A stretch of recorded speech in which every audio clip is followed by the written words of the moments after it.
family, it's Julie and Jack, and we're back with another video. My co-host, he sitting in his normal spot. So today's video is all about the reality and expectation of postpartum. My son is 5 months old, so I am 5 months postpartum, and let me tell you, pregnancy was a trip. Postpartum is so much more a trip because, you know, when you're pregnant, you're like, oh, the baby, oh, the baby, oh, the baby. Now, postpartum is, oh, my body is like this now. Okay, all right. So, here's some expectations and realities of postpartum. I have a few, so if you guys can relate and you're going through this, like, comment down below, because I had no idea that any of this was going to happen. I had no idea that it was actually a thing. A lot of people told me about it. Some people didn't tell me anything about it. So, like, here we go. Expectation number 1 is you lose weight breastfeeding. Not for everyone. I was about 130, 140 pounds before I got pregnant. He was a big baby. I gained a lot when I was pregnant, and I was like, everyone's like, oh, you're young, you're small, I'm 5'2", like, almost 5'3". They're like, oh, it'll melt right off of you with all that breastfeeding you're doing. Because I'm breastfeeding. He's breastfed baby. No. I've gained 40 pounds breastfeeding. And here's the funny thing about breastfeeding is you can't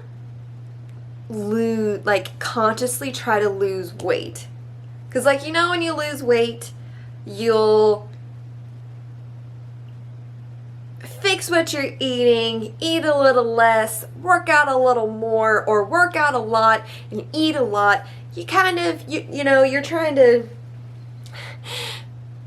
lose all of this. You can't do that when you're breastfeeding. No, you can't, because it affects your milk production. Swallow that pill.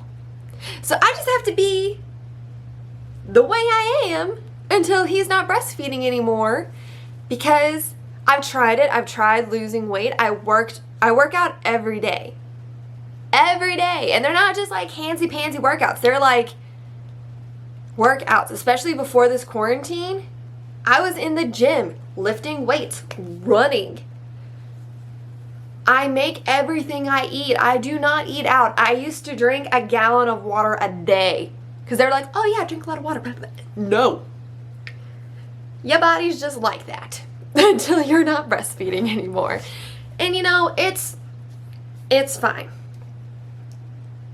I was disappointed because I thought it would just kind of melt right off with breastfeeding, but it didn't, and it was a hard pill to swallow.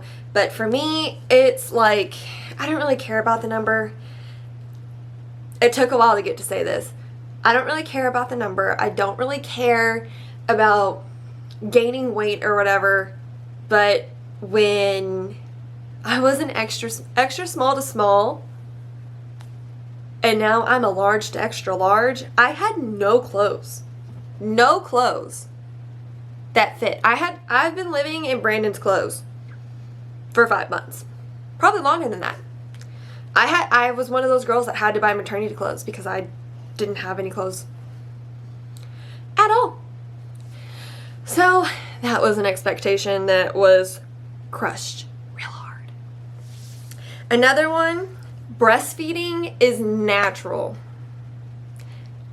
Oh, breastfeeding, oh, it's easy. He'll know what to do, you'll know what to do. I would like to meet these extra smart babies that just know. When we were in the hospital with Griffin, he latched on, no problem. It was fine. Second day in the hospital, my milk came in. It hurt. Your milk coming in, it hurts. No, no one tells you that. No, it hurts. Your boobs hurt.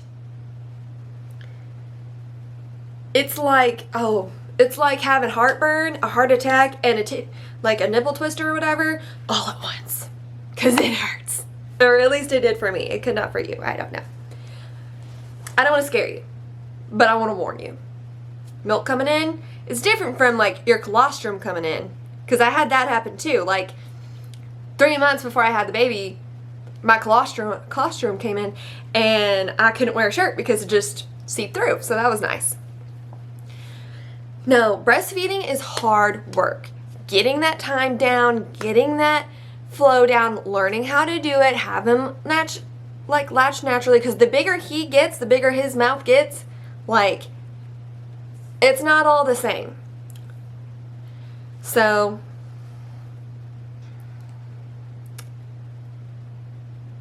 which is another thing. Like, I did have to leave, like, people did do babysit Griffin. And before, like, I have to leave bottles and stuff. Breast pumping, man. It's a lot. Like, breast pumping was probably the worst experience out of everything. Like, I couldn't find the right size. And you have help and everything doing this. I was just, I'm going to do it all myself or whatever. Like, I didn't ask for help. So it could be different if you ask for help. I'm sure there's a lot of professionals that can help you. And my lesson in all of this is take the help. I am not somebody who takes help easily. Take the help. It'll be nice. You won't be sitting there at 3 a.m. crying because your nipples hurt because he's latching on wrong, or be sitting there like every hour pumping and it just, you just can't produce anything.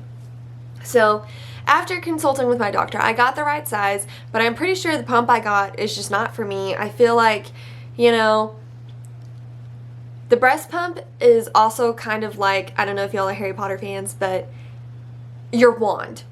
Your wand chooses you. Your breast pump chooses you, and you have to like try a few kinds before you find that one that works well. But breast pumps are expensive. I got mine free through my insurance, but I wasn't able to get another one. So I don't feel like it worked the best for me. And another thing was, he ate all the time. He eats all the time. So trying to find time between like pumping and feeding, I felt a slave to my breast pump and to breastfeeding. I felt like I couldn't do anything, or I felt like I wasn't a person because all I was doing was pumping. Like, I felt like a dairy cow. Like, it was not a fun experience. It wasn't. It was just... So when he was 4 months old, I decided to stop breast pumping. I decided no more pumping my milk. No more. We're going to do formula, and I'm going to feed him. Formula is not a bad thing. Like, I did have to get through that mom guilt where I was just like, I just can't do this. I know you don't find this interesting, but you don't have to sigh like that, okay? Okay. Don't give me attitude. Anyway, like, I decided to stop breast pumping, to stop pumping my milk, because I just didn't enjoy it. The only time I did it is when I was picking up shifts as a waitress and he wasn't there to feed. That was the only time I did it. And he takes the bottle great. So I don't know why I was trying to push and push and push and push myself and my body to do this when there was another option. So yeah, the whole breastfeeding, like, I love breastfeeding. It is amazing with my son. He, like, it's this bond that we have that it's just, I can't explain it. and I love it and it's magical. And that whole experience was sucking the magic right out of it, sucking the magic right out of me. So I stopped. I do suggest people to try to consult doctors and professionals and try your hardest, but also don't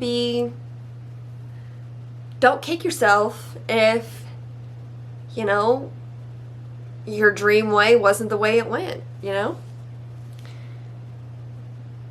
Expectation number 3. Leaving my baby with family would be easy. No, not at all. Not in a million years. Absolutely not.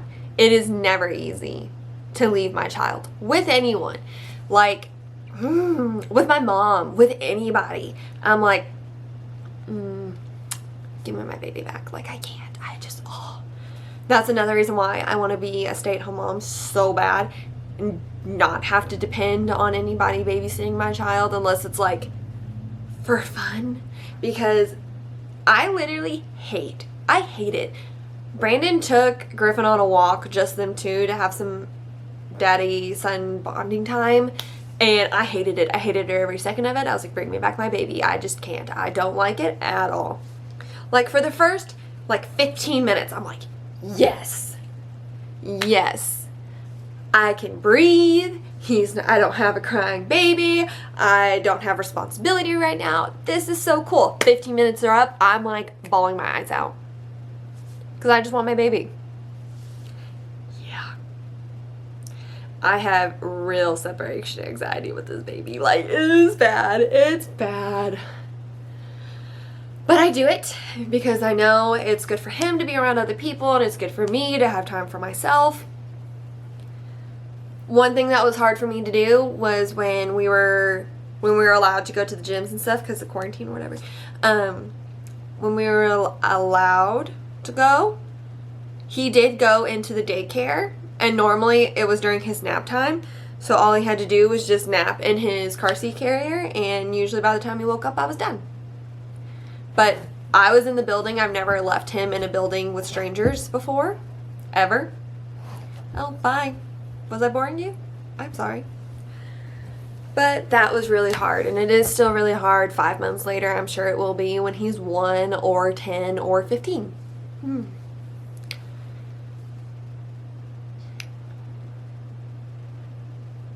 Here's another thing. Here's another expectation number 4. 3, 4. Whatever. My baby is going to get nipple confused. My doctors all drilled that in my head. Everybody told me, like, don't do a pacifier, a bottle, and breastfeed because he's going to get confused and he's going to deny one. No. Griffin takes a pacifier, takes a bottle, and breastfeeds. No confusion. He doesn't care. If it gives him comfort, he doesn't care. And I felt bad because he's one of those babies that like sucking comforts them. So for like the first week, I was dying because all he wanted to do was be attached to my boob. He did not want his pacifier, which now we're going through a rejection phase where the pacifier doesn't do it for him. He wants me, which that's fine. But like, I ended up calling the doctor and was just like, can I please give him a pacifier? Like, please let me give him a pacifier. And they were like, you're the mom. You do it. And I'm like, I've never done this before. Like, just tell me to do it. And we ended up giving a pacifier, and it was a lot better. So, don't be afraid of nipple confusion. If it happens, it happens. But, you know,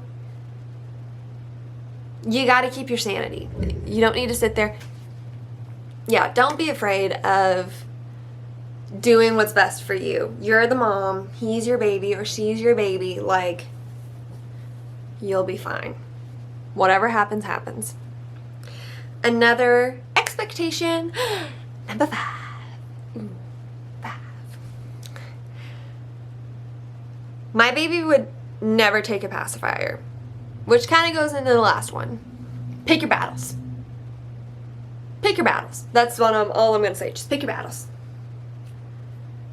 Now the fear is that he'll never give back the pacifier. Now that he has it and he loves it, the fear is he won't give it back. Pick your battles. He's 5 months old. Pick your battles. Now when he's 4, that's endangering like the teeth, and he's gonna really chap his lips. So like, pick your battles. And your battles change the older they get. I'd have to keep my big dog away from him. Oh my gosh. This was the biggest conflict before Griffin was born, and when he was here, and even now. You saw my dog. He is a Great Dane Pit Bull mix. He is huge. He's 100 pounds. Okay. Everyone told me I was gonna have to get rid of him. Everyone told me that like it wasn't safe to have this big dog and have a baby. I'm gonna tell you this right now. How dogs react to babies is up to you. Like, if it doesn't go well, oof. Everyone was so afraid of Jack to be around Griffin. Before he was born, like while he was in my belly, to now. Everyone is still super worried. How dogs behave around babies, that's on me. Like, he is not in control here. I'm his master. Like, no. I'm the mama. He listens to the mama. Now, he is 2, so he is still a puppy. He's still in that learning stage and stuff. So we were very careful. We brought blankets home from the hospital for him to sniff, to get him used to the smell. While I was pregnant, I played like baby crying, and when he was a puppy, we took all the precautions with Jack. But he's still a puppy. So whenever Griffin came home, we did the proper introduction. Jack used to sleep in our bed. That stopped when I was like 6 months pregnant. Like, I couldn't share a bed with Jack, and he would be pressing up. Like, it became a safety issue because he's 100 pounds. I'm well aware of that. I'm not dumb. I'm not naive. I'm well aware of his size, but I'm taking the precautions to make sure that it's not an issue. So he stopped sleeping in the bed with us. He didn't sleep in the room with us whenever Griffin was in his bassinet. We keep that distance. It's just a discipline thing. And everyone was worried he's gonna step on him. Like, create an area that is Griffin's and create an area that is Jack's. Right now, it's a problem where we have like the sensory blocks and stuff like that for Griffin to play with. Well, Jack thinks that they're his. And Griffin thinks that Jack's Kongs and like bones and pineapples and stuff, like his squeaker toys, Griffin thinks that they're his. But, that's the biggest thing we're going through right now. It's just, it's like when you have a toddler or anybody or anything. Like, it's just, you gotta get used to having another human being in your house. It has been a journey. And accidents do happen. I'm not going to pretend like they haven't, and I'm not going to pretend like there hasn't been incidents. But, Griffin's fine. Jack's fine. Those barriers were put there so when the accidents do happen, they're not insane. Like, they're not really bad. They were just little accidents. Postpartum, like, I would be able to gain my hair, skin, nails, body figure, everything. Like, my body's gonna go back to normal. That's what I thought. I was very wrong. My hair is completely different, like its texture is different. It tangles all the time, which it never used to do. My skin, like I had to get like different skin products and everything because my skin is different. My nails are very brittle when they used to be really strong. That's another reason. I'm going to get some things to counteract that and try to build back up for it. Stretch marks. I didn't have a single stretch mark throughout my whole pregnancy until the very end, the very last week, and bam, there they are. But stretch marks, I'm proud of my stretch marks. They are on my legs, on my stomach, on my arms. Like, my body had to expand to bring this baby in the world, and I'm proud for anything that's happened to get my baby into this world. Now, will I be wearing a two-piece anytime soon? Probably not. But, you know, like, you just gotta go with it. You just gotta, this is the normal now, and it's a lot to swallow. Like, it's a lot of change into a new normal. So, you know, just find your way. And that's what this mama mutation is built off of. I had all these expectations of how it would be after I had a baby, and there's a lot more. There is, but this video is getting kind of long, so we're gonna just stop there. There's a lot of changes that happen naturally when you have a baby. There's a lot of stuff that happens. And everybody, I feel like, you know, to me, I had the expectation of myself that I would go with the changes and I would be perfectly fine with the changes and nothing like I would be in this big bliss of motherhood. It's not like that. For being a control freak like I am, like, it's hard to kind of let go of that control and just kind of deal with what you can. Like, every day is different. You can't have, especially with a small baby, like,